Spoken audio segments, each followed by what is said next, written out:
Hello, my name is Jane. Welcome to Sleep Stories World. Before Daniel Defoe wrote Robinson Crusoe, the real story unfolded in the endless blue of the Pacific Ocean.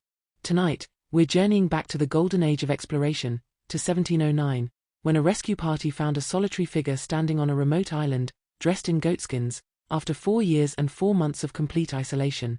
This is the true story of Alexander Selkirk, the gentleman pirate William Dampier who circumnavigated the globe 3 times, and Captain Woodes Rogers who captured the legendary Manila Galleon. Real adventures, real courage, real history, all told in a gentle, soothing narrative designed to carry you peacefully into sleep. So settle in, get comfortable, and let's drift back through time together. But first, let's prepare your space for rest.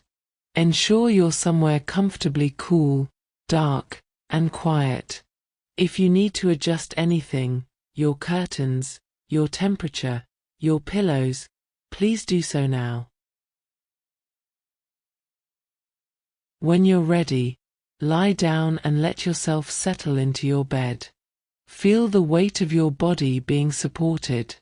You may want to cover yourself with a light blanket as your body relaxes. Now, gently close your eyes. There's nothing you need to see anymore tonight. Your only task now is to be here, allowing yourself to receive the gift of rest. Take a deep breath in through your nose. And exhale slowly through your mouth. Breathe in deeply, feeling your chest expand. Breathe out, feeling your body sink deeper into your bed. In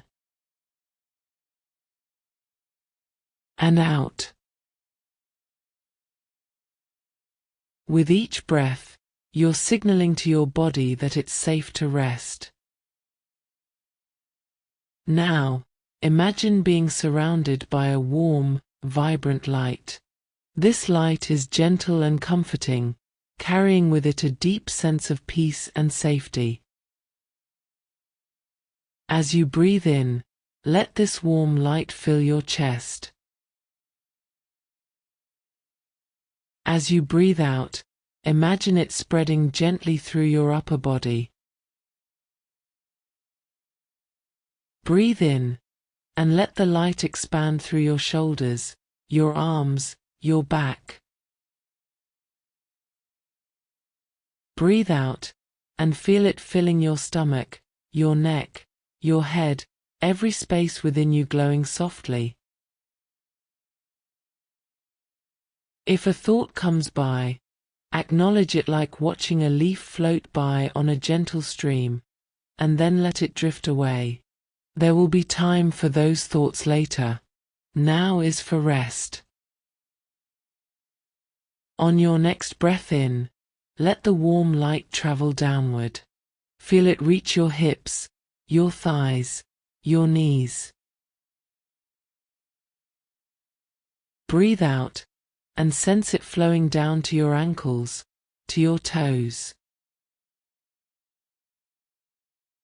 Every part of you now is surrounded by this gentle, warm glow.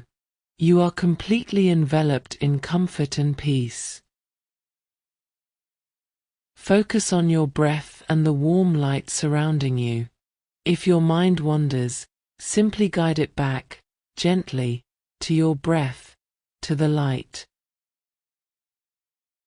You are safe. You are comfortable. You are exactly where you need to be. As we move into tonight's story, allow yourself to let go even more. Let the words wash over you like a gentle tide. You don't need to follow every detail. Simply receive the story as a gift, a soft companion as you journey towards sleep. And now, let us begin. In the soft glow of candlelight, in the year 1680, a young Englishman named William Dampier stood at the edge of everything he knew. He was 29 years old, and the world was calling to him in whispers carried on salt-tinged winds. Unlike the buccaneers who would become his companions, Dampier carried something unusual in his sea chest: a journal, carefully wrapped in oilcloth, and an insatiable curiosity about the natural world. The Caribbean Sea in those days was a realm of endless blue, where the water shifted from deepest sapphire to the palest turquoise in the space of a heartbeat. Dampier first arrived in these waters not as a pirate, but as a logwood cutter in the Bay of Campeche, on the coast of New Spain. Here, in the steaming forests of the Yucatan Peninsula, he learned to read the language of wind and wave, to understand how the trade winds swept across the ocean in their eternal dance, always from the northeast, reliable as sunrise. But it was the buccaneers who truly captured his imagination. These were not the romanticized pirates of later tales, but practical men, mostly English and French, who had made their temporary home on the wild shores of the Spanish Main. They called themselves the Brethren of the Coast, and they lived by a code as intricate as it was brutal.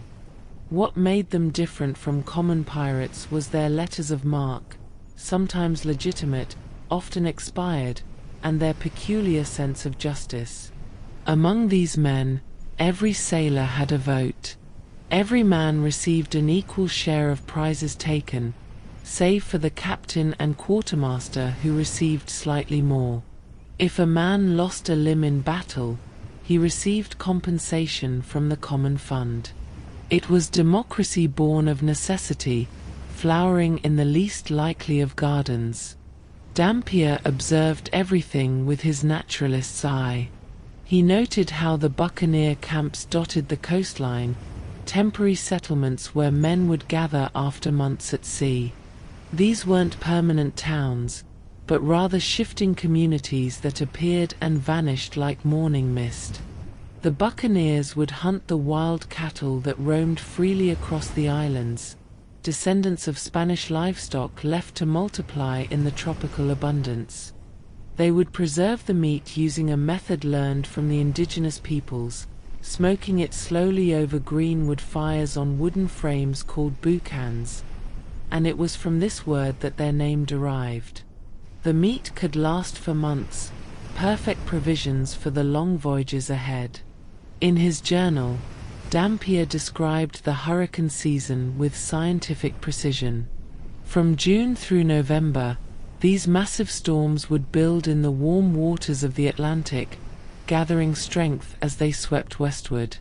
He learned to read the warning signs, the peculiar color of the sky, the unusual behavior of seabirds, the strange stillness that preceded the violence. The buccaneers knew to seek shelter in protected bays when these storms approached, to anchor their vessels with multiple lines, and to wait out nature's fury with rum and patience. It was during these early years that Dampier began to understand the complex political geography of the Caribbean. Spain claimed dominion over these waters, but their grasp was loose and scattered. The great Spanish treasure fleets would gather each year at Havana, laden with silver from the mines of Potosi, gold from New Granada, and exotic goods from the Pacific. These fleets were heavily guarded, but the smaller ships that fed into this system, those were vulnerable. The Spanish had established a network of coastal towns and ports, but between these settlements lay vast stretches of coastline that belonged to no one, or to everyone, depending on one's perspective. Dampier also recorded the indigenous peoples he encountered, noting their remarkable knowledge of local waters and weather patterns. Some of these communities had lived along these shores for countless generations before the Europeans arrived.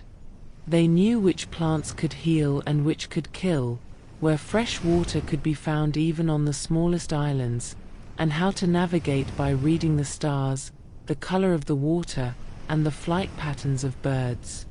Many buccaneers formed alliances with these communities, relationships built on mutual benefit and respect born of shared enemies. The young naturalist noticed something else, too, the way the ocean itself seemed to breathe. The tides in the Caribbean were subtle compared to European waters, but they followed their own rhythm, influenced by the moon's pull and the shape of coastlines. In certain passages between islands, the current could run so strong that a ship might make no headway against it, or suddenly find itself pushed along at remarkable speed. These were the secrets that separated successful sailors from dead ones, and Dampier committed them all to memory and paper. By 1682, Dampier had joined a buccaneer crew preparing for something extraordinary, a crossing of the Isthmus of Panama to raid the Pacific coast of South America. This was no ordinary venture. The Pacific was Spain's private ocean, or so they believed. No English ship had sailed those waters in decades. The very thought was audacious, dangerous, and irresistible to men who lived for such challenges. As the tropical night settled over the anchorage, and the crew made their final preparations, Dampier sat with his journal, recording the day's observations by lamplight. Somewhere in the darkness, tree frogs sang their endless song. The anchor chain creaked gently with the movement of the tide. Tomorrow, they would begin the journey inland, through jungle so thick that sunlight itself could barely penetrate, toward an ocean that most Englishmen had never seen. And in this moment of transition, between the known and the unknown, between the Caribbean and the Pacific, between the life he had lived and the adventures that awaited, William Dampier carefully sealed his journal in its waterproof wrapping. He understood, perhaps better than his rougher companions, that they were about to step into history, and he intended to record every moment of it. The gentle trade winds continued their eternal whisper through the rigging as the ship rocked softly at anchor, and somewhere in the vast darkness beyond, the Pacific Ocean waited, patient and timeless as the stars themselves. The journey across the Isthmus of Panama began in April of 1680, when Dampier and his buccaneer companions left their ships behind and stepped into a world of green shadow. The isthmus at its narrowest point measured only 45 miles from Caribbean shore to Pacific coast. Yet those miles contained more danger and wonder than many men encountered in a lifetime. 331 buccaneers made that crossing, guided by indigenous allies who knew every hidden path through the tangled wilderness. The jungle received them like entering a living cathedral. Trees rose so high that their canopies seemed to touch the clouds themselves, creating a twilight world beneath even at midday. Dampier, ever the naturalist, marveled at the layers of life that existed here, from the forest floor, where leaf-cutter ants carried fragments of green like tiny sails, all the way up to the highest branches where howler monkeys announced the dawn with voices that rolled like distant thunder across the valleys. The air itself felt alive, thick with moisture and the scent of growing things, so different from the crisp salt air of the ocean they had left behind. They traveled light, carrying only weapons, ammunition, and the most essential provisions. Each man bore approximately 30 pounds of weight, knowing that the indigenous guides who led them could move through this terrain far more efficiently when the group wasn't overburdened. The heat was extraordinary, not the clean heat of open ocean, but a pressing, humid warmth that made every movement feel like pushing through an invisible curtain. Dampier noted that temperatures in the jungle rarely varied, hovering always near 90 degrees, creating a perpetual summer that knew no seasons save for wet and wetter. The rivers they crossed were another world entirely. These waterways, fed by nearly constant rainfall in the mountains, ran swift and clear over beds of smooth stones. Some could be forded on foot, the cool water a blessed relief against the heat. Others required the construction of crude rafts, lashed together from the abundant bamboo that grew along the banks. Dampier observed how the rivers teemed with life, fish that flashed silver in the dappled sunlight, caimans that watched the crossing men with ancient, patient eyes, and birds of such brilliant colors that they seemed like jewels come to life. After 9 days of steady marching, climbing, and descending through terrain that tested even the hardiest men, they reached the highest ridge of the continental divide. It was here, on a morning when mist still clung to the valleys below, that the guides pointed westward. Through gaps in the trees, the buccaneers caught their first glimpse of the Pacific Ocean, the South Sea, as they called it then. The moment held a quality of reverence, even among these hardened men. That vast expanse of blue had been seen by few English eyes. Vasco Núñez de Balboa had stood on these very heights 167 years earlier, and since then, Spain had kept these waters jealously guarded. Descending to the Pacific coast, they emerged at the Gulf of San Miguel, where the geography revealed itself in fascinating complexity. Here, the tides were dramatic, rising and falling by as much as 20 feet, far more extreme than anything in the Caribbean. Dampier, with his careful observer's mind, noted how this created vast mudflats at low tide, and how the local fishermen had learned to work with these rhythms, setting traps that would capture fish as the waters retreated. The Pacific, he was beginning to understand, was an ocean of entirely different character from its Atlantic cousin. The buccaneers seized canoes and small boats from Spanish settlements along the coast, and thus began their raiding campaign along the shores of New Spain's Pacific territory. They struck at the town of Santa Maria, surprising the Spanish who had never imagined English raiders could appear on these shores. The settlements here were less fortified than those on the Caribbean side, built with the confidence that came from believing oneself protected by geography itself. Pearl fisheries dotted the coastline, operations where indigenous and African divers would descend to remarkable depths to retrieve the lustrous treasures from oyster beds below. It was during these Pacific raids that Dampier first experienced the peculiar weather patterns of this ocean. The winds here blew differently than in the Caribbean. The prevailing pattern came from the south and southeast, pushing northward along the coast. During certain months, the sea could be remarkably calm, earning its Spanish name, El Pacifico, the peaceful one. Yet Dampier also witnessed storms here, different in character from Caribbean hurricanes but no less impressive, systems that would build far out to sea and roll toward shore with methodical inevitability. The expedition sailed northward along the coast of present-day Panama, Costa Rica, and Nicaragua, recording the geography and natural wonders as they went.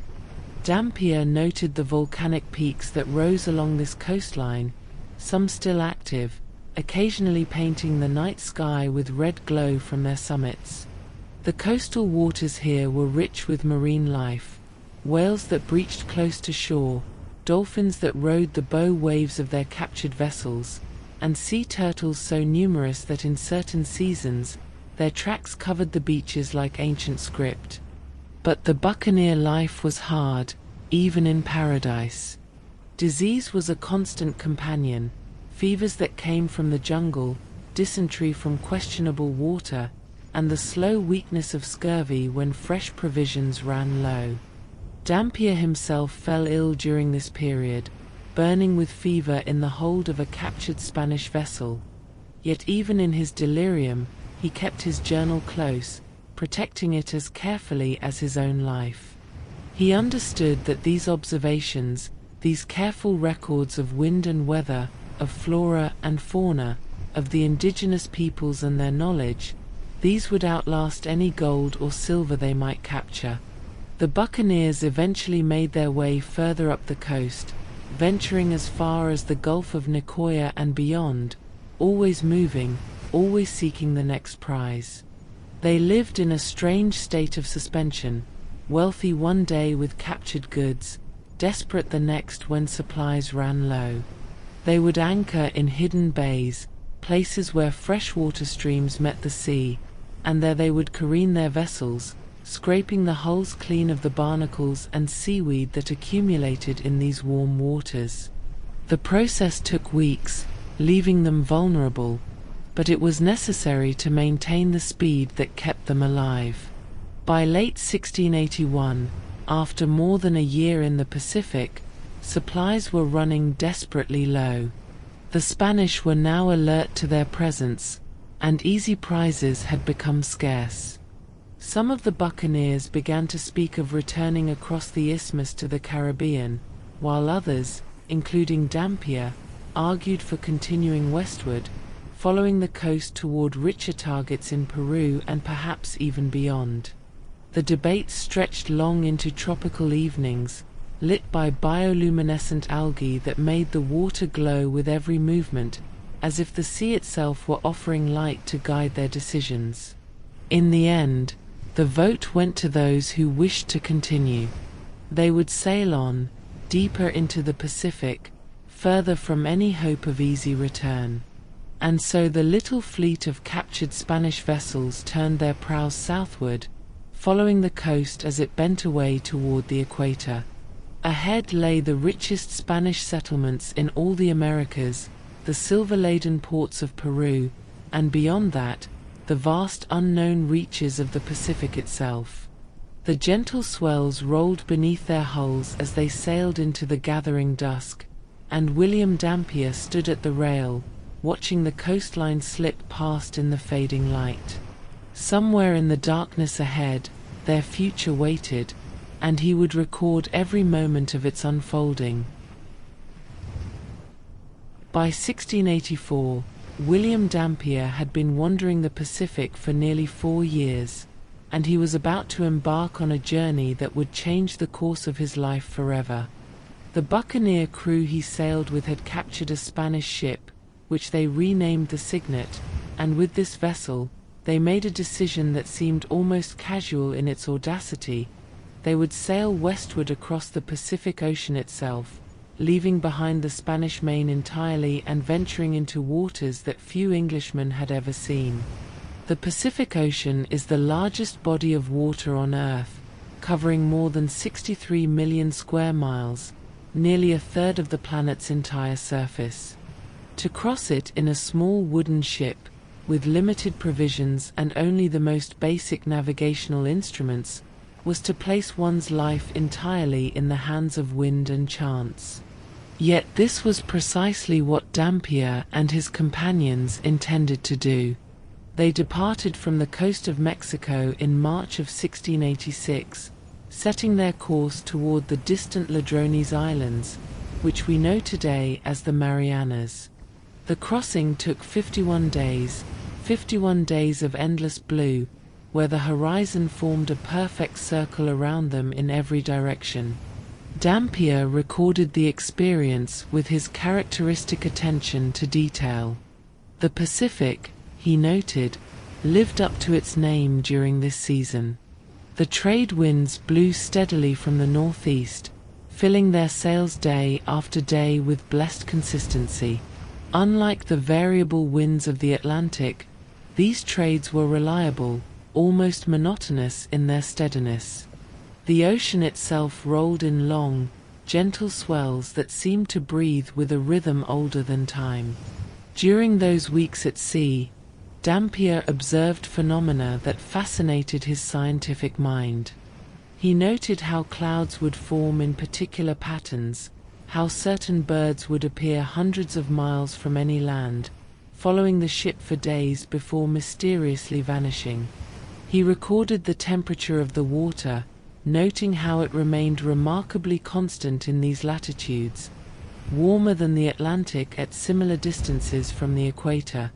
At night, the stars wheeled overhead in their ancient dance, and Dampier used them to confirm their latitude, measuring the angle of the North Star above the horizon with a simple crossstaff.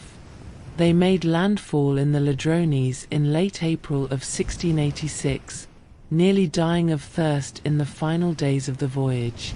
The islands were a revelation, volcanic peaks rising green from the azure sea, surrounded by coral reefs that glowed turquoise in the shallow waters. The indigenous Chamorro people who inhabited these islands possessed remarkable seamanship skills, sailing canoes called proas that could move at astonishing speeds. These vessels were built asymmetrically, with an outrigger on one side, and they could sail in either direction simply by shifting the position of the sail and outrigger. Dampier watched in amazement as these canoes would race circles around European ships, demonstrating a sophistication in boat design that challenged European assumptions about primitive peoples. From the Ladrones, the Cygnet sailed on to the Philippines, entering waters that had been dominated by Spanish influence for more than a century.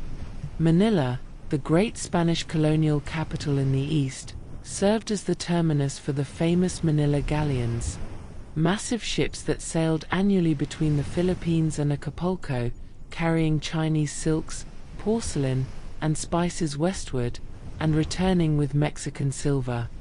This trade route, established in 1565, had been operating for 121 years by the time Dampier arrived, creating a flow of wealth that helped sustain the Spanish Empire.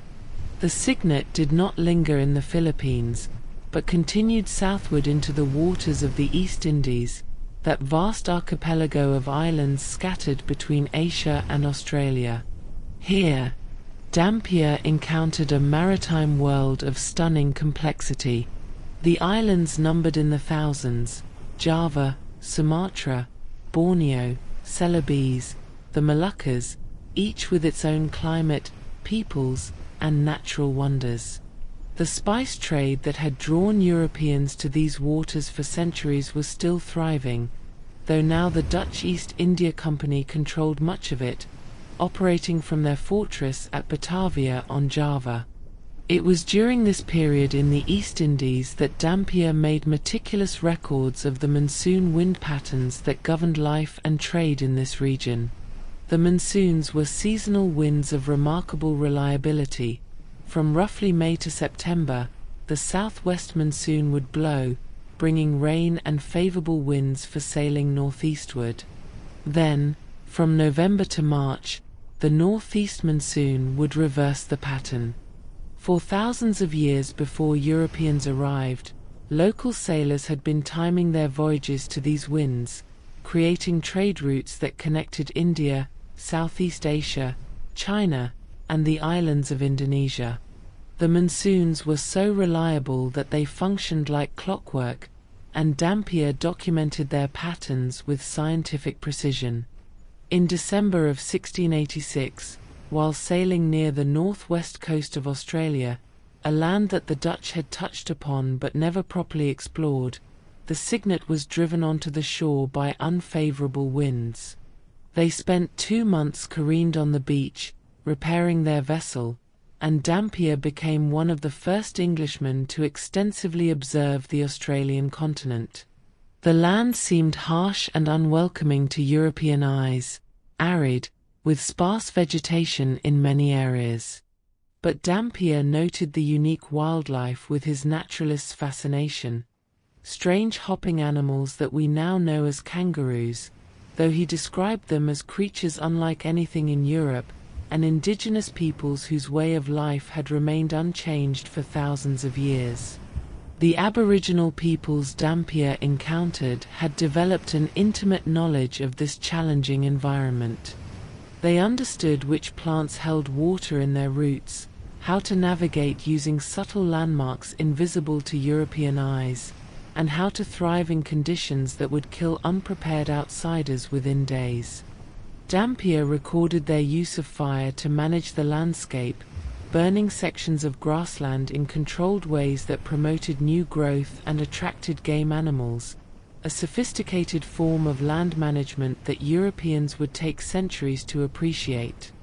After departing Australia, the Cygnet wandered through the East Indies for another year, trading where they could, raiding when opportunity presented itself, barely surviving through a combination of luck and skill. The crew began to fracture, arguments breaking out over the division of increasingly meager prizes. Finally, in 1688, Dampier and a small group of companions left the Signet at the Nicobar Islands in the Bay of Bengal, choosing to make their own way rather than continue with a crew that had become dysfunctional and dangerous. What followed was a period of extraordinary wandering. Dampier worked his passage on various trading vessels, moving from port to port around the rim of the Indian Ocean. He spent time in Asa, on the northern tip of Sumatra, a wealthy sultanate that controlled trade through the crucial Strait of Malacca. He observed the court life there, the intricate patterns of trade that connected this region to India, Persia, and beyond. He sailed to India itself, visiting ports along the Malabar coast where European trading companies, English, Dutch, Portuguese, competed for dominance in the pepper and textile trade. Finally, in 1691, after 12 years of wandering, William Dampier arrived back in England. He had circumnavigated the globe, not as the leader of an expedition, but as a common sailor, carried along by circumstances and his own insatiable curiosity. He returned with almost nothing, no treasure, no glory, no recognition. But he had something far more valuable, at least to those with eyes to see it. Wrapped carefully in oilcloth, preserved through shipwreck and storm, through tropical heat and ocean spray, was his journal. Hundreds of pages of observations, descriptions, measurements, and insights covering vast stretches of the globe that few Englishmen had ever seen. As his ship sailed up the Thames toward London, Dampier stood at the rail, watching the familiar shores of England materialize through the mist. He was 40 years old, weathered by sun and sea, unknown to the world. But those journals he carried, those careful records of wind and weather, of peoples and places, of the natural wonders he had witnessed, they would soon make his name known throughout the learned circles of Europe, and they would change forever how the English viewed the vast world beyond their shores.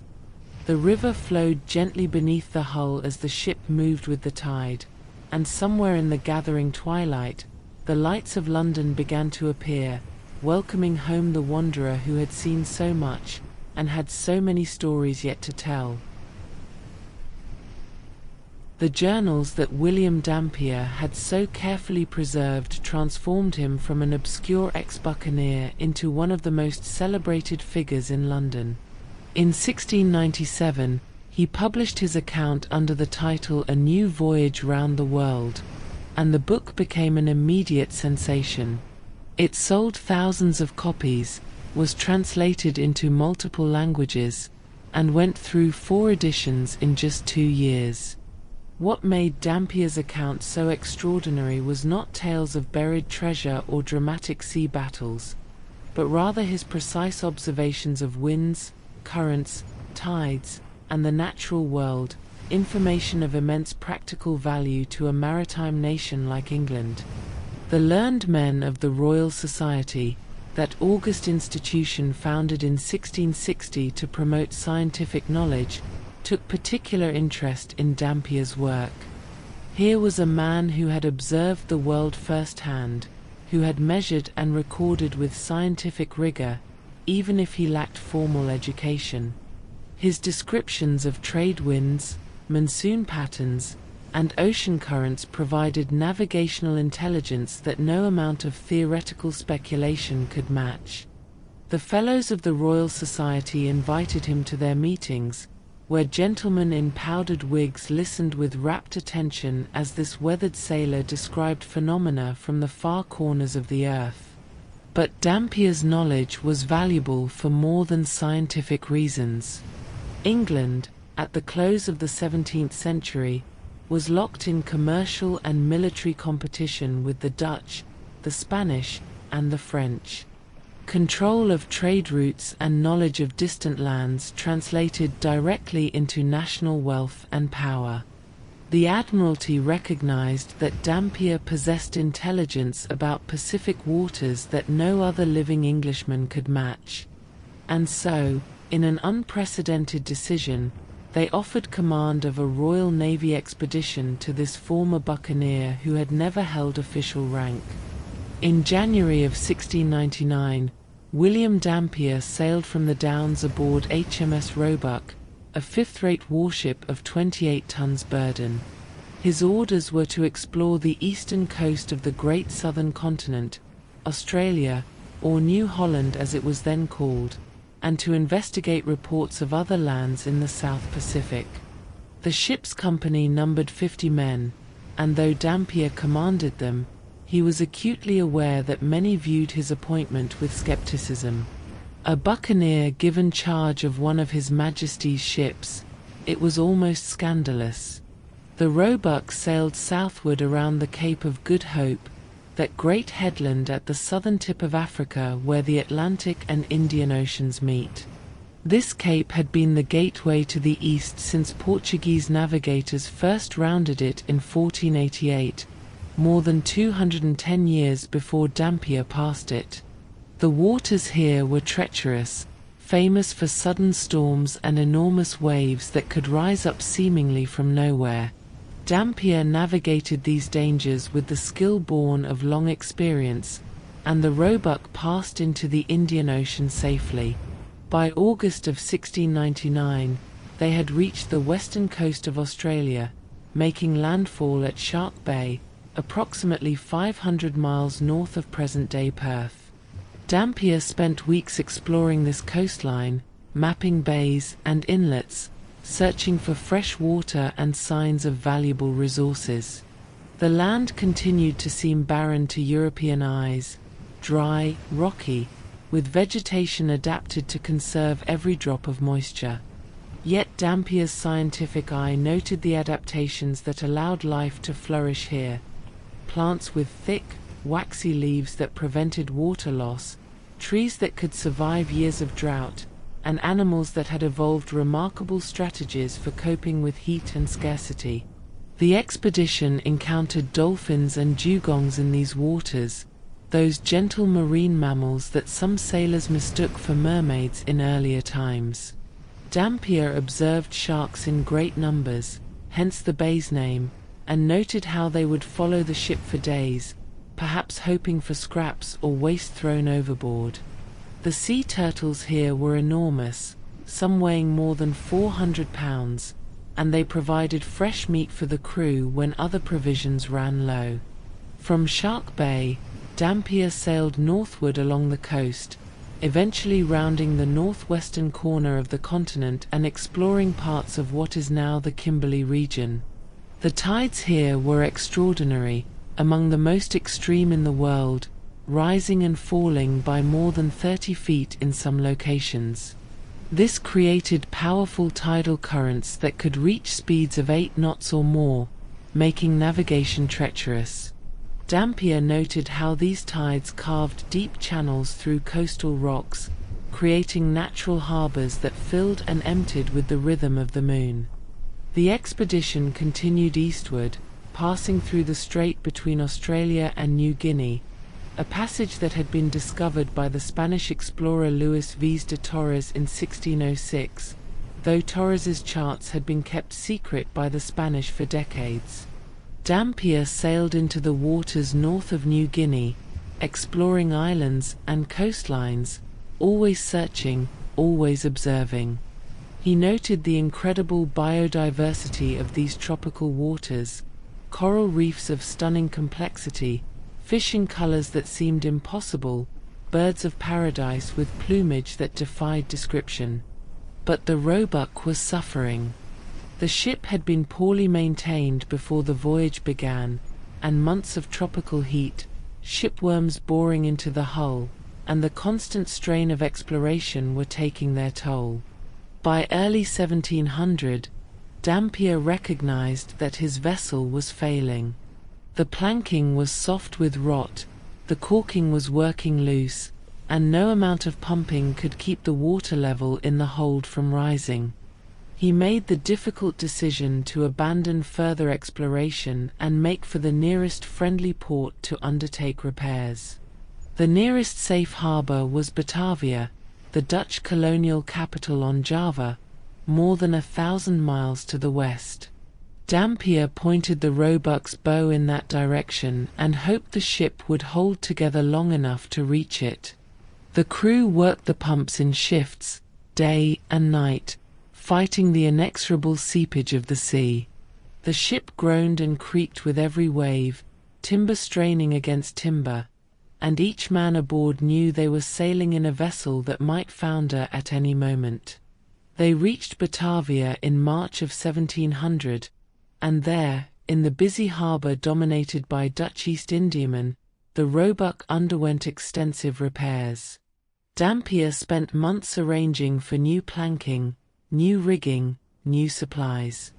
The Dutch authorities were polite but watchful. This was their domain, after all, and they guarded their commercial advantages jealously. Finally, in October, the Roebuck was deemed seaworthy enough for the long voyage home. The return journey took them westward across the Indian Ocean, around the Cape of Good Hope, and up the South Atlantic. But the repairs, though extensive, had not been sufficient. On February 21, 1701, as the Roebuck approached Ascension Island, a lonely volcanic outcrop in the middle of the Atlantic Ocean, roughly 800 miles from the coast of Africa, the ship's planking finally gave way entirely. Water rushed in faster than any number of pumps could manage. Dampier gave the order to abandon ship. The crew launched boats and made for the shore of Ascension Island, watching as HMS Roebuck settled lower and lower in the water. Within hours, she slipped beneath the waves, carrying with her much of the expedition's equipment and supplies. But Dampier had saved the most important cargo: his journals, his charts, his specimens and observations. These he brought ashore, wrapped once again in protective oilcloth, preserved through yet another disaster. The crew spent 5 weeks marooned on Ascension Island, surviving on sea turtles, birds, and the meager supplies they had managed to save from the wreck. The island was uninhabited, a stark landscape of volcanic rock and sparse vegetation. But it sat along the route of ships returning from the East Indies, and Dampier knew that eventually a vessel would pass close enough to see their signals. His confidence was rewarded when several ships appeared on the horizon, and the castaways were rescued and carried safely back to England.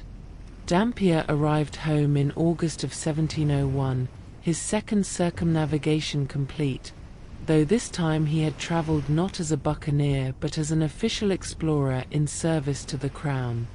The loss of the Roebuck led to a court-martial, standard procedure when a Royal Navy vessel was lost, but Dampier was largely exonerated. The ship had been in poor condition before he sailed, and he had brought his crew safely home despite the disaster. More importantly, he had brought back knowledge, new charts of Australian waters, observations of previously unknown coastlines, scientific specimens, and detailed descriptions of everything he had seen. As autumn settled over London, and the Thames reflected the golden light of shortening days, William Dampier once again found himself among the learned men of the Royal Society, sharing his observations, answering questions, adding to humanity's understanding of the vast world beyond Europe's shores. He was 50 years old now, marked by sun and hardship, but his eyes still held that spark of curiosity that had driven him to wander the globe for so many years. And though he could not know it yet, his adventures were far from over. For there were others who had read his books, others who dreamed of following in his wake, and among them were men whose names would become inextricably linked with his own: Woodes Rogers, and a Scottish sailor named Alexander Selkirk, whose fate would inspire one of the most famous stories in all of literature. In the summer of 1708, two ships lay at anchor in the port of Bristol, preparing for a voyage that would change the lives of everyone aboard. The Duke and the Duchess were privateering vessels, fitted out by a consortium of wealthy Bristol merchants who had read William Dampier's published accounts and saw opportunity gleaming in those distant Pacific waters. The expedition's commander was Woodes Rogers, a young ship's captain of 30 years, ambitious and capable, with a talent for organization that would serve him well in the trials ahead. And sailing with them as pilot, hired for his unmatched knowledge of Pacific navigation, was William Dampier himself, now 57 years old, embarking on his third circumnavigation of the globe. The two ships departed Bristol on August 2, 1708, carrying a combined crew of 333 men. They were privateers, not pirates, an important distinction in the eyes of the law. They carried letters of marque from Queen Anne herself, legal documents that authorized them to attack and seize Spanish vessels during the ongoing War of the Spanish Succession. This war, which had begun in 1701, had set much of Europe aflame, pitting England, the Dutch Republic, and Austria against France and Spain in a conflict that would ultimately last 13 years and reshape the political map of the continent.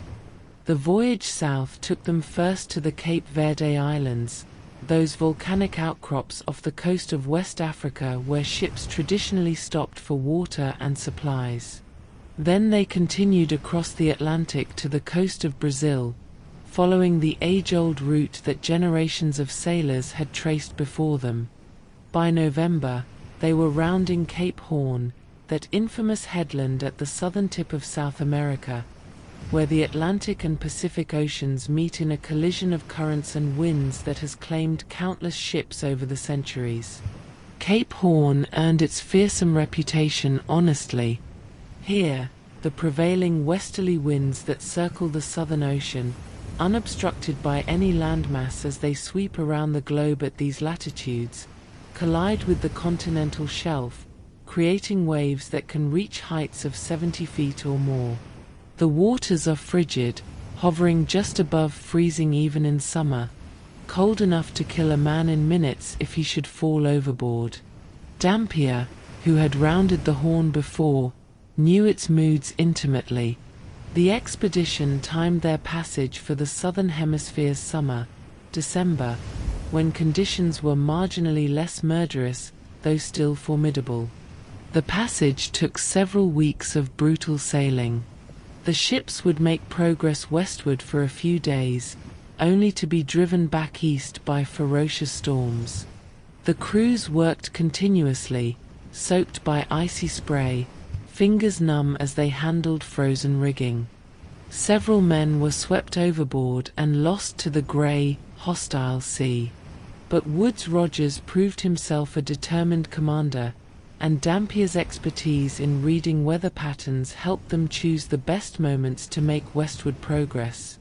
Finally, in early January of 1709, they cleared the Horn and sailed into the relative calm of the Pacific. The expedition made its way northward along the coast of Chile and Peru, seeking Spanish prizes. Their letters of marque made every Spanish merchant vessel legitimate prey, and the coast here was rich with shipping, vessels carrying silver from the mines of Potosi, ships laden with wine and agricultural products from Chilean valleys, coastal traders moving between colonial ports. Rogers proved adept at the strategic aspects of privateering, using Dampier's knowledge of local winds and currents to position his ships where they could intercept the most valuable targets. By late January of 1709, the Duke and Duchess had reached the Juan Fernandez Islands, a small archipelago located approximately 400 miles off the coast of Chile. These uninhabited islands had long served as a haven for ships needing fresh water and provisions. The larger island, Marza Tierra, offered sheltered anchorages, streams of clear water, and abundant wild goats, descendants of animals left by earlier Spanish visitors, which had multiplied in the absence of predators. As the Duke approached the island on February 1, 1709, lookouts spotted a fire burning on the shore. This was unexpected. The islands were supposed to be uninhabited. Woodes Rogers, fearing it might be a Spanish ship taking on water, approached cautiously. But when boats were sent ashore to investigate, they discovered something far stranger than any Spanish landing party. Standing on the beach, dressed in animal skins, weathered by sun and solitude, was a Scottish sailor named Alexander Selkirk. Selkirk's story emerged slowly over the following days, told in a voice rough from disuse. He had been sailing master aboard the privateer Cinque Ports, which had stopped at these islands 4 years and 4 months earlier, in September of 1704. The ship had been in poor condition, and Selkirk, convinced it would sink before reaching safe harbor, had requested to be put ashore rather than continue sailing in a vessel he deemed unseaworthy. The captain, William Dampier's former associate Thomas Stradling, had granted his wish, perhaps glad to be rid of a troublesome crew member. Selkirk had watched from the beach as the Cinque Ports sailed away, expecting them to return after repairs. They never did. The ship indeed sank, just as Selkirk had predicted, with most hands lost. For 4 years and 4 months, 1,574 days, Alexander Selkirk had lived alone on Marsa Tierra. The island measured roughly 13 miles long and 4 miles wide, dominated by a central ridge rising to over 3,000 feet. It was not a desert island. Rainfall was abundant, vegetation grew lush in the temperate climate, and food sources were plentiful if one knew where to look. But it was utterly isolated, separated from the mainland by 400 miles of open ocean, visited perhaps once or twice a year by passing ships. Selkirk described how he had survived by hunting the wild goats that roamed the island's heights and by catching fish in the rocky pools along the shore. He had built 2 huts from wood and grass, one near the beach for keeping watch for ships, and another in the island's interior where he could retreat during bad weather. He had fashioned clothing from goatskins when his own garments wore out, and had learned to make fire using the method of rapidly rubbing sticks together, a skill that required endless patience to master. The island's cats, also descendants of animals left by earlier visitors, had become his companions, helping to control the rats that would otherwise have overrun his shelters. But the greatest challenge had not been physical survival. It had been maintaining his sanity in absolute solitude. For the first 8 months, Selkirk admitted, he had been consumed by despair, barely able to eat, sleeping away the days in misery. He had stood on the heights and watched ships pass in the distance, too far away to see his signal fires, and each time his hope would rise and then crash upon the rocks of disappointment. Gradually, though, he had adapted. He had developed routines, had learned to find satisfaction in small accomplishments, had discovered an interior landscape rich enough to sustain him through the empty days. The man Woodes Rogers and Dampier met on that beach was not broken by his ordeal but rather transformed by it. Selkirk had regained his physical vigor through constant activity. He could chase down goats on foot across the rugged terrain, a feat that astonished the ship's crew. His senses had sharpened in isolation. He could spot ships on the horizon long before the lookouts aboard the Duke. And he possessed a calm-centeredness that came from having faced himself in the mirror of solitude and survived the confrontation. Rogers, recognizing Selkirk's capabilities, immediately appointed him mate aboard the Duke. The rescued castaway adapted quickly to shipboard life, though he spoke little, and when he did, His words carried the weight of hard-earned wisdom. Dampier, who had known Selkirk years before, observed the transformation with his characteristic scientific interest. Here was a living experiment in human resilience, proof that isolation need not destroy but might instead refine.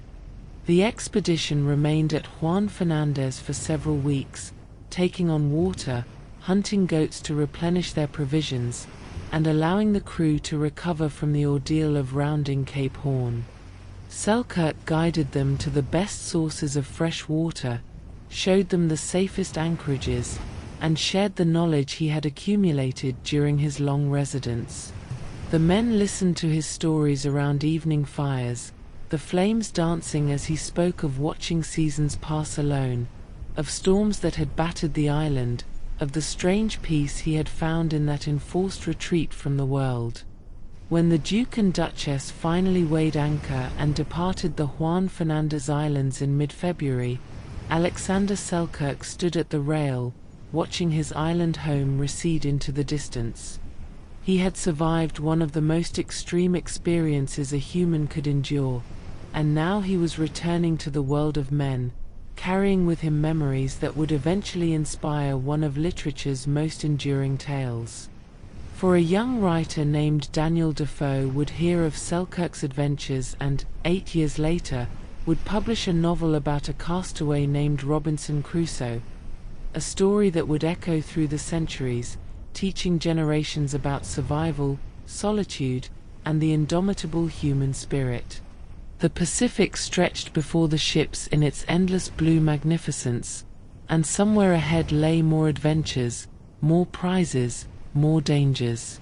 But for now, in this moment of gentle sailing, with favorable winds filling the canvas and the ships rising and falling on the long Pacific swells, the crews could rest, could share their rum rations, could marvel at the extraordinary story of the man they had rescued from his island prison. With Alexander Selkirk now serving as mate aboard the Duke, the expedition continued its northward journey along the Pacific coast of Spanish America. Woodes Rogers proved himself a meticulous commander, keeping detailed logs of every prize taken, every expense incurred, every ounce of plunder secured.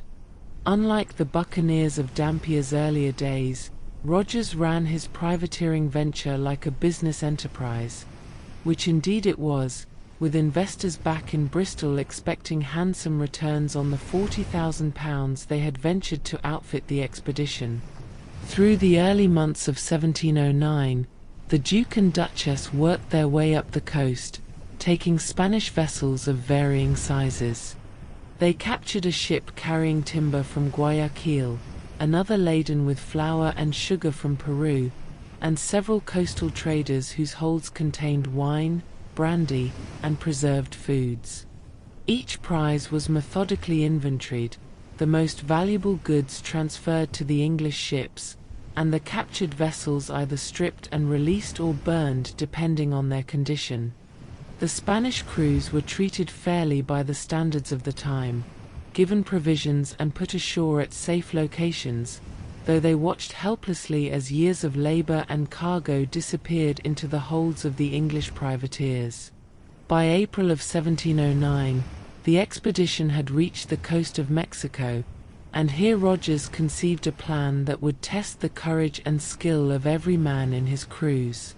The Manila Galleon, that legendary annual treasure ship that connected the Philippines to the Americas, was due to make landfall somewhere along this coast in the coming months. These galleons were among the largest ships in the world, carrying cargoes so valuable that the capture of just one could make every man aboard the privateers wealthy beyond imagination. The Manila Galleon trade had been operating for 144 years by this time, since its establishment in 1565. Each year, usually in late winter or early spring, a single great ship would depart Manila laden with the luxury goods of Asia: Chinese silks and porcelain, Indian cottons, Indonesian spices, Japanese lacquerware, and precious metals worked by skilled craftsmen across the Orient. The galleons would sail eastward across the Pacific, riding the Kuroshio Current and the westerly winds of the northern latitudes, a voyage that typically took 4 to 7 months. They would make landfall at Acapulco on Mexico's western coast, where their cargo would be unloaded, transported across Mexico by mule train, and then shipped to Spain from Veracruz on the Atlantic side. These galleons were built massively strong, constructed in the shipyards of the Philippines from the finest tropical hardwoods, teak and Philippine mahogany, timbers so dense they could resist cannon fire that would shatter European oak. A typical Manila galleon might measure 170 feet in length, displace between 1,000 and 2,000 tons, and carry crews of up to 300 men, along with passengers seeking passage across the Pacific. They were floating fortresses, armed with 30 to 60 cannons, crewed by experienced sailors who knew that English and Dutch privateers haunted these waters, waiting for precisely this opportunity. Woodes Rogers understood the magnitude of the challenge. To take a Manila galleon would require perfect timing, favorable positioning, and probably a good measure of luck. He stationed the Duke and Duchess along the likely approach route to Acapulco, cruising back and forth, searching the horizon day after day. Dampier's knowledge proved invaluable here. He knew the currents and winds that would govern the galleon's approach, could predict the most likely landfall points, understood the patterns of these annual crossings from his years in these waters. Weeks passed in this watching and waiting. The crews grew restless, provisions ran low, and some began to doubt whether the galleon would come at all. Perhaps it had sailed earlier than usual, or taken a different route, or decided not to make the voyage this year. But Rogers maintained discipline and patience, qualities that separated successful commanders from reckless adventurers.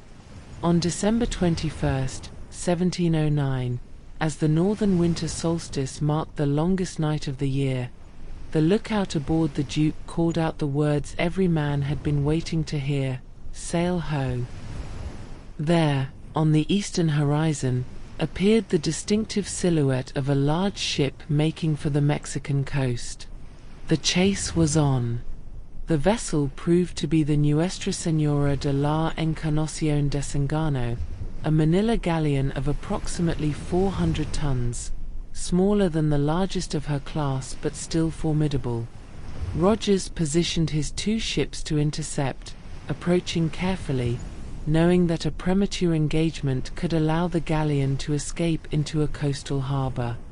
As they drew closer over the following hours, the Spanish crew clearly recognized the danger and prepared for battle. Canvas was shortened, gun ports were opened, and the galleon's commander made ready to defend his valuable cargo. The battle commenced on the morning of December 22nd. The Duke and Duchess approached from different angles, attempting to divide the galleon's fire. The Spanish gunners proved skilled, their first broadside sending shot crashing through the Duke's rigging and hull. Woodes Rogers himself was struck by a musket ball that entered his mouth and shattered his jaw, a horrific wound that would disfigure him for life. Blood streaming down his face, unable to speak, he continued commanding through written notes, refusing to go below for treatment. Alexander Selkirk, serving as one of the boarding party leaders, distinguished himself in the fierce fighting. The privateers attempted to grapple and board the galleon, but the Spanish defenders fought with desperate courage, knowing that surrender meant losing everything. Musket fire crackled from both sides, and the boarding pikes clashed as men struggled in brutal hand-to-hand combat on the blood-slicked decks. The battle raged for hours, neither side able to gain decisive advantage. Finally, as afternoon shadows lengthened, the Spanish commander recognized the futility of further resistance. His ship was damaged, casualties mounted, and the two English vessels, though battered, showed no signs of withdrawing. The galleon struck its colours in surrender, and Woodes-Rogers's men clambered aboard to claim their prize. The cargo exceeded even their most optimistic expectations. The holds contained silks valued at thousands of pounds, porcelain so fine it seemed translucent when held to light, spices whose fragrances filled the captured ship with exotic promise. There were worked gold ornaments, pearl necklaces, jade carvings, and chests of silver coins. The total value would eventually be calculated at more than £200,000, a fortune that would make the voyage profitable beyond the investor's wildest dreams. But even as they inventoried their prize, the lookouts reported another sail on the horizon. This proved to be a second Manila Galleon, the Nuestra Señora de Begoña, a much larger vessel of nearly 2,000 tons, mounting 60 cannons and carrying a crew of 450 men. Rogers immediately recognized that this ship was beyond his capability to take. His own vessels were damaged from the recent battle, his crews exhausted, and many men wounded. The larger galleon could probably destroy both English ships if it came to a direct confrontation. Rogers made the painful decision to let her pass. The Duke and Duchess kept their distance, watching as the great ship sailed majestically toward Acapulco, her holds doubtless containing wealth that dwarfed even the substantial prize they had just captured. Some of the crew grumbled at this caution, but Rogers knew that one prize secured was worth more than two lost in reckless pursuit. They had their fortune, now they needed to bring it safely home. The expedition spent the next several weeks at a secluded anchorage, repairing battle damage, treating the wounded, and redistributing cargo between the ships. Woodes-Rogers's jaw wound healed slowly and poorly, leaving him in constant pain and with permanent difficulty speaking clearly. But he remained focused on the expedition's goals, planning the next phase of their journey. With their holds now filled with Asian treasures, Rogers made the decision that Dampier had made twice before. They would complete the circumnavigation rather than retrace their route around Cape Horn. The passage westward across the Pacific beckoned, promising new adventures and the completion of a circle around the globe. In early 1710, the three ships, the Duke, the Duchess, and their captured prize, now manned by English sailors, turned their bows westward and set course for the distant shores of Asia. The Pacific opened before them like an endless blue frontier, its surface rippling with the eternal trade winds. Dampier stood at the rail of the Duke, now on his third crossing of this greatest of oceans, and perhaps he reflected on how far he had come since that first crossing 24 years earlier. Then he had been an obscure buccaneer, uncertain of his future. Now he was a published author, a recognized expert, sailing with a prize worth a king's ransom. The world was vast, but he had learned its secrets, had traced its boundaries, had made its mysteries his own. And somewhere in the crew, Alexander Selkirk watched the sun set into the western ocean, painting the sky in shades of gold and crimson. He had survived absolute solitude, had proven himself in battle, and was now sailing toward home and the return to human society. His story was far from over, but this chapter was drawing to a close, a chapter of adventure, survival, courage, and the endless human drive to explore the unknown reaches of our beautiful, dangerous world. The crossing of the Pacific in early 1710 followed the well-worn path that Spanish galleons had traced for generations. The three ships, Duke, Duchess, and their captured prize, sailed westward on the steady trade winds, covering approximately 100 miles each day when conditions favored them. This crossing would take them nearly 3 months, a period of relative calm after the violence and tension of their privateering campaign. The crew settled into the rhythms of ocean passage, the endless watch rotations, the maintenance of rigging and sails, the careful rationing of provisions as they sailed through the largest emptiness on earth. William Dampier, now 58 years old, watched the passage of days with the peaceful recognition of a man who had crossed these waters twice before. He noted the subtle changes in bird life as they progressed westward, the shifts in water color that indicated the presence of undersea mountains or the convergence of different currents.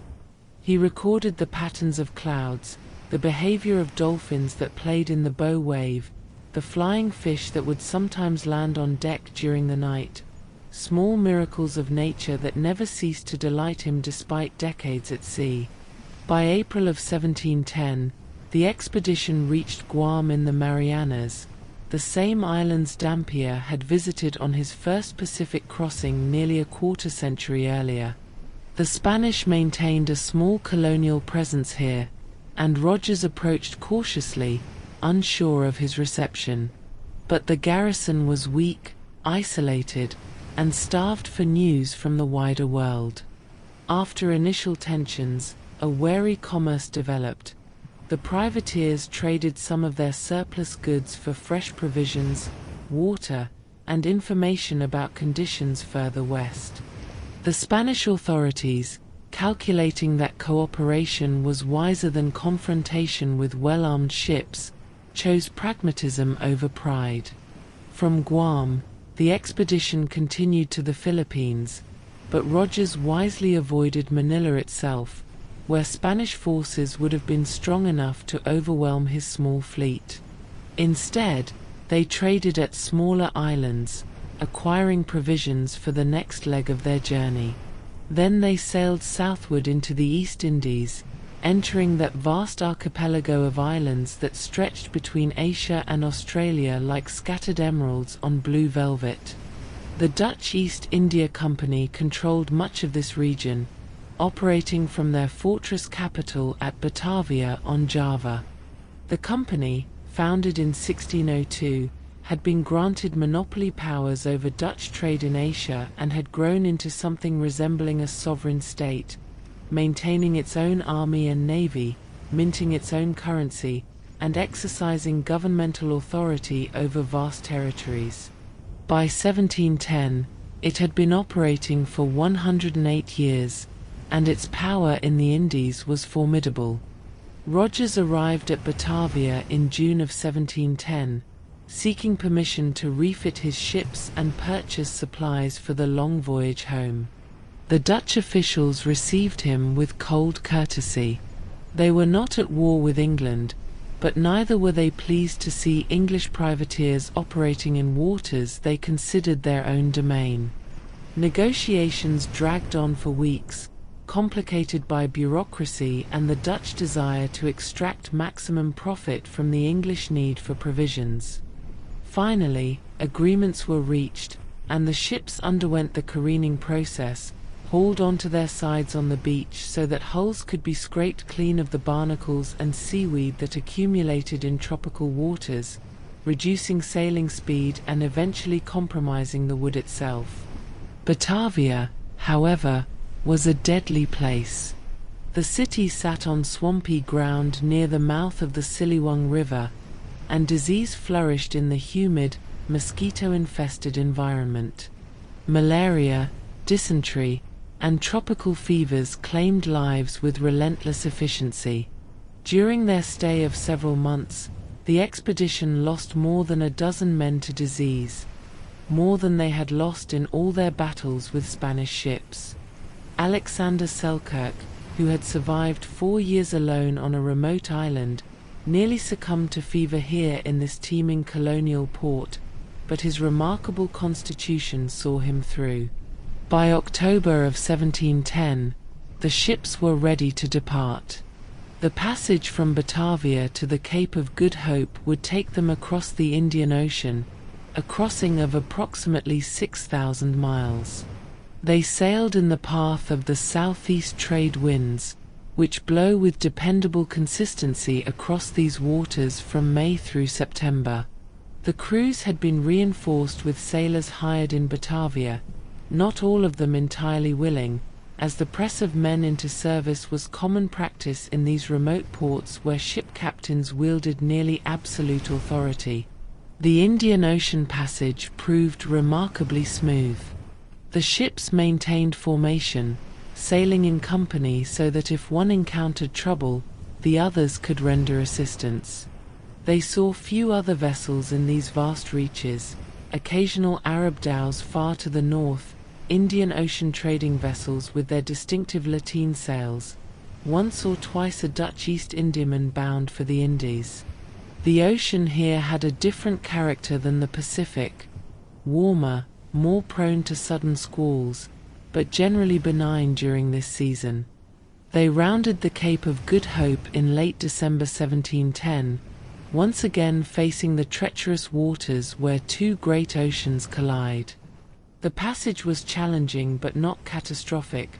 They had chosen the southern summer for this rounding, and while storms battered them and waves broke over the bows with crushing force, the ships held together and the crews, now experienced and hardened by years at sea, managed the dangers with professional competence. The final leg took them northward up the Atlantic, past the coast of West Africa, past the bulge of the continent, and finally into familiar European waters. By September of 1711, more than 3 years after their departure, the expedition sailed up the English Channel. England had changed in their absence, Queen and still reigned, but the political landscape had shifted with the endless intrigues of court and parliament. The War of the Spanish Succession continued to grind on, though peace negotiations were beginning to take shape that would eventually conclude with the Treaty of Utrecht in 1713. The ships arrived at the Thames on October 1, 1711, to a reception that exceeded even their hopeful expectations. News of their capture of the Manila Galleon had preceded them, carried by faster vessels, and they were celebrated as heroes. The total value of their prizes, after careful accounting, exceeded £200,000, a sum so vast that it represented the equivalent of millions in modern currency. The investors received returns far beyond their initial £40,000 outlay. Every common sailor received a share that could set him up comfortably for years if spent wisely, and the officers became wealthy men. Woodes Rogers, despite his disfiguring wound, found his reputation established. He would go on to serve as governor of the Bahamas, where he would famously suppress piracy in those waters and establish orderly colonial administration. His published account of the voyage, A Cruising Voyage Round the World, would become a bestseller, joining Dampier's earlier works as essential reading for anyone interested in Pacific exploration and adventure. Alexander Selkirk returned to Scotland a moderately wealthy man, but he found civilian life difficult after his extraordinary experiences. The story of his survival spread, reaching the ears of writers and intellectuals throughout England. In 1713, the essayist Richard Steele published an account of Selkirk's adventure in the Englishman magazine, and this caught the attention of Daniel Defoe. In 1719, Defoe published The Life and Strange Surprising Adventures of Robinson Crusoe, a novel that would become one of the most widely read books in the English language, inspiring countless imitations and adaptations over the following 3 centuries. William Dampier, now 60 years old, found himself once again celebrated but not wealthy. As a hired pilot rather than an investor, his share was modest. But he had completed his 3rd circumnavigation, had contributed his expertise to one of the most successful privateering ventures in English history, and had seen his predictions and knowledge validated again and again. He would live only 4 more years, dying in London in 1715, but his legacy was secure. His books had opened English eyes to the Pacific, had provided navigational intelligence that would guide explorers for generations, and had demonstrated that careful scientific observation could coexist with adventure and commercial enterprise. The three men, Dampier, Rogers, and Selkirk, had each made the circle of the globe, had seen wonders that most of humanity would never witness, had survived dangers that would have destroyed lesser men. Their adventures belonged to an age when the world still held mysteries, when vast stretches of ocean could separate a man from everything he knew, when courage and curiosity could carry you to the ends of the earth and, if fortune favored you, bring you safely home again. As autumn deepened over London, and the leaves turned gold in the parks and gardens, life settled back into its familiar patterns for those who had returned. But in quiet moments, watching the Thames flow toward the sea, or seeing clouds gather on the western horizon, or hearing the cry of gulls that spoke of distant waters, perhaps they remembered the endless blue of the Pacific, the weight of tropical rain, the sound of trade winds in the rigging. Remembered islands wrapped in morning mist, and battles fought in desperation, and the small triumph of seeing familiar shores appear after years of wandering. The world was vast and strange and beautiful, full of wonders both gentle and terrible. They had learned its secrets through hard experience, had traced its boundaries with their own eyes and hands, had proven that human courage and curiosity could carry us across any distance, overcome any obstacle. And though their wandering days were ending, the stories would endure, stories of exploration and survival, of solitude and companionship, of the eternal human drive to see what lies beyond the horizon. The gentle evening settled over the city, and somewhere in the gathering darkness, the tide began to turn, flowing inexorably toward the sea, calling always to those who have ears to hear it, inviting them to follow where it leads, out beyond the familiar shores, into the vast and waiting world. Sweet dreams.